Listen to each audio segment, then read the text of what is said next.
Panther people, what up?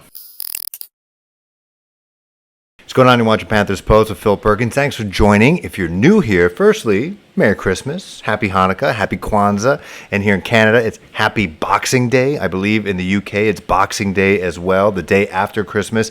This used to be the Black Friday here in Canada. Now we got Black Friday, so Boxing Day, kind of obsolete. But if you're new here, make sure to like, subscribe, keep pounding those buttons in the comment community. Let us know how you're feeling right now. If you are not new here, you've been here before, you're noticing the background's a little different. It's the Christmas edition. So for those who've been here since April, Merry Christmas, Happy Holidays, all that stuff. I couldn't be here without you guys. My gift from you guys is your continued support, your continued interest, your nonstop input in the comment community. Again, beautiful place to be. Didn't seem like a beautiful place to be at Bank of America Stadium right now. Let's get right to it. The Panthers get smashed, absolutely destroyed by the Tampa Bay Buccaneers, 32-6. The Panthers now 5-10. I am taller than the Panthers' record at the moment. Tom Brady continues to do Tom Brady things. I will say, number one, I'm going to give the flowers to the defense. Now, I know it's 32-6, but when you got an offense that is as inept and has as little juice as a soda factory right now, what do you expect the defense to do? And against the greatest of all time, Tom Brady, made, chicken soup out of chicken poop. Tom Brady didn't have guys like Chris Godwin, Mike Evans, Leonard Fournette. I think they put up a stat up there. They're like 56% of their offense. But he still has Antonio Brown, still has Rob Gronkowski, still had Ronald Jones, who, as we all remember, ran for like almost 100 yards in one shot against the Panthers' run defense. Our defense, I think, played with a lot of moxie. I don't know if people still use that word, but played with a lot of confidence. They played for some guys. For Miles Hartfield, I felt like he did a pretty good job, especially on Rob Gronkowski. You had guys who were playing almost like for their careers, kind of like the way the Cam Newton situation is right now. I felt like a lot of the defensive players came out to play. At one point, I thought Stephon Gilmore went down with like a re-injury of his quad, but it looked like it was a hammy. I didn't get an update on what the situation is right now with Stephon Gilmore.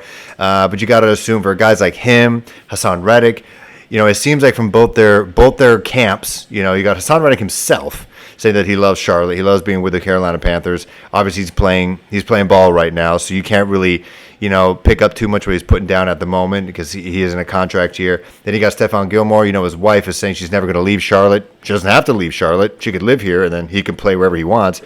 But if I were those guys, Matt Rhule said after the game that he says that the process is 1,000% working. I don't know what that means. Like, if it's just behind the scenes and maybe guys like Hassan Reddick and Stephon Gilmore see it too and maybe they want it, they would entertain an extension with the Carolina Panthers. But, we're going to get to Matt Rhule in a second. I don't really want to because I know he is absolutely toxic right now in the Panthers community. Very few people actually defending Matt Rhule. But before we do that, let's get to the offense. And it's confusing. Like, you ever run intervals? When you're on a treadmill or you're on the track or doing something like that, especially after Christmas, you're trying to lose those extra lbs, which I know I'm definitely going to. Do you ever run intervals? It's hard when you're jogging and then you're sprinting and then jogging and then sprinting and then jogging for a long period of time and then sprinting. It's a lot harder on the heart, on the brain, on the legs. It's just harder on the system than if you were just doing a nice steady jog. And after a couple kilometers, just speeding up a little bit, and then you start getting into a rhythm. But in this situation, that's the QB situation with the Carolina Panthers right now. It's Cam Newton spinning, going fast, and then taking him out. Maybe when he gets a little bit of rhythm, or maybe he trips up a little bit on a twig on his run. I'm going to stop with the running analogy, but someone like Cam messes up. Now, that interception that he threw was absolutely horrible. Even Mark Sanchez, who's had his own turnover situations in his pretty long career, he said you just can't throw that ball. If you're Cam Newton, and you're as healthy as people say you are, you can maneuver out of the pocket. You can throw it out, like you said, into the sixth row to the stands for a nice souvenir. You can do stuff like that, but when you're just chucking it, and he can't help the fact that he smacked Taylor Moton in the head with his elbow. That took the velocity away from it, so it kind of kept it in bounds. That resulted in the interception, and then soon after that, he was not benched, but swapped in this two-quarterback carousel we have now for the one, the only, Sam, I'm seeing ghosts, Darnold. And so they put him in, and it was a weird situation at the bank. I tweeted about it. Fans are conflicted right now. So Sam Darnold's in. Cam Newton, the prodigal son, benched. So boos. No one's happy about that. Sam Darnold comes in, finds Shi Smith, number 12. Remember him? Remember him, the guy who I thought was going to be Steve Smith 2.0? Now, I know he's a rookie, so he's still got a long way to go, but Shi Smith, with, I think, a 62-yard catch and run. I think he led all receivers with about 84 yards receiving. And so then fans are going nuts because everyone wants to see Shi Smith, especially in the last couple games. Everyone wants to see Brady Christensen, Deontay Brown, Terrace Marshall Jr., and Shi Smith shine. They want to see those guys just be on the field and doing things. And there's Shi Smith having a connection with Sam Darnold. So people are like, oh, Sam Darnold. Hey, Shi Smith, who just caught a ball from Sam Darnold. Now what? And then right after that, Cam Newton in.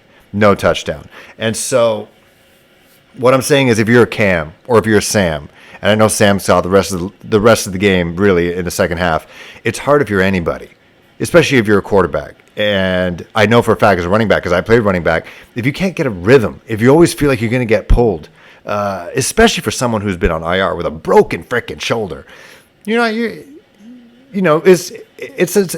a really crappy situation to be in. And especially for a guy like Cam Newton, who could potentially have been playing his last home game at Bank of America Stadium as a member of the Carolina Panthers. It's just a bummer. And I know Matt Rhule said he was a competitor. He is a competitor, and if he understands that if he plays certain ways, he's going to get pulled for Sam Darnold. But it feels like, and people started mentioning this, that the leash for Cam, a guy who we got to understand was basically came in to save face for this team, even though he didn't win the many games, besides the Arizona one where he wasn't the full-time starter during that. He's still Cam. And he was brought in to bolster the team, to add enthusiasm, to add some spirit, and then to kind of take his spirit away and say it's all just chalk it under the, well, he's a competitor, he'll understand.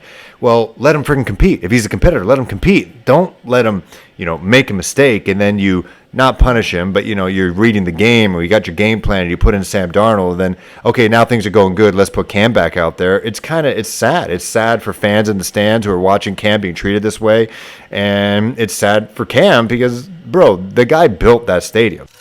Jonathan Jones, who, used to work for the Charlotte Observer, and now he's with CBS HQ. All sources according to him saying that Matt Rhule's here to stay. And if Matt Rhule's here to stay for next year, you better believe Sam Darnold is going to be his guy, because he is that guy who feels that he has the coaching pedigree to coach something out of Sam. And I'm going to admit, Sam looked decent. He was fine. 190 yards, just under 50% passing, no touchdowns, no interceptions. So that's kind of like a plus for Sam.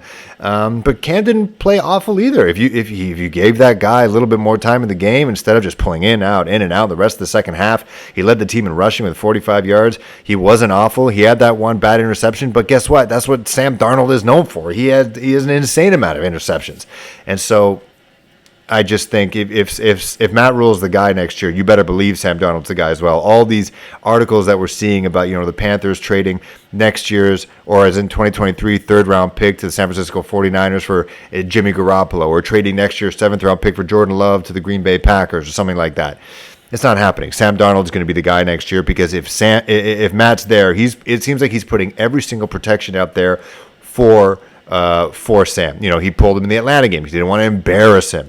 And then what's he going to do? He's not going to want to embarrass Sam and cut him and trade him and show the league that, this guy can't be fixed, but, we got to get him away because he's toxic. There's no way he's going to do that. He's protecting him. Cam Newton was not his guy. They let him go in his first couple weeks as the head coach. Sure, Marty Herning was a GM, but they both together decided, and along with Tepper as well. Tepper is also part of this. He got blood on his hands as well. Hey, Cam's got to go. And, he's a third of the reason Matt Rhule is the reason why Cam's gone. I almost guarantee you he was not the reason to bring Cam back. And then here he is basically telling the world right now that he thinks he's a competitor. It's great. But Sam's my guy. And if Sam's going to be healthy and Sam's going to not make mistakes, we're going to keep Sam in there. And then Cam Newton, thanks so much. He was the $6 million. Have fun with the rest of your career.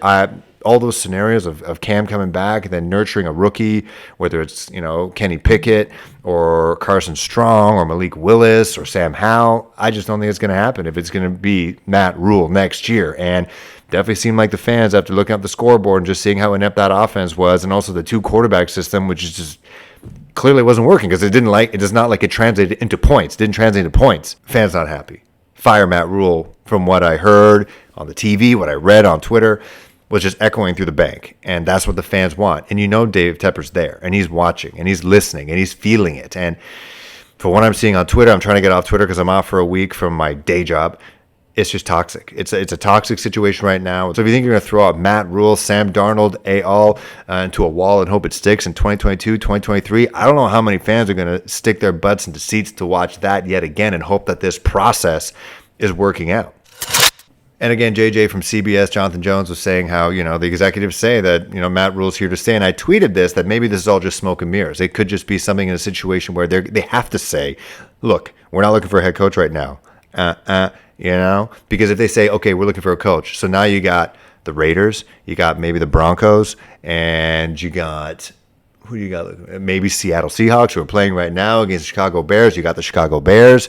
You got all these other teams looking for head coaches right now. If you add in the Carolina Panthers, especially with the richest owner in the league, what are all those other GMs thinking for all those teams? Like, oh, snap, we better pick up Jim Caldwell right now. We better pick up Eric Bieniemy right now. We better pick up Vance Joseph right now. We got to pick up Byron Leftwich right now. We got to go because, Dave Tepper's on the loose. He doesn't care. He's going to open up his pocketbook and pay whoever he wants. So they almost have to say that they want to keep Matt Rhule. And they can say that. I don't know if they can say that out loud, because Matt Rhule, guy talks like a used salesman. He talks a lot of shit. So maybe the Panthers are talking shit too, saying, yeah, we're going to keep him. We're going to keep him. Scott, send your assistant out to Kansas City. Scott, send your guy out to Tampa, see what they're saying out there.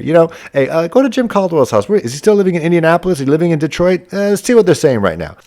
You thought this year was gross with the situation we got going on, our quarterback situation, with our head coach situation, our offensive coordinator, our defense that plays hard, but sometimes aren't coached, tight.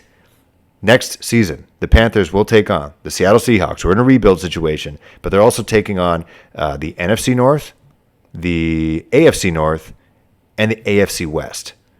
What?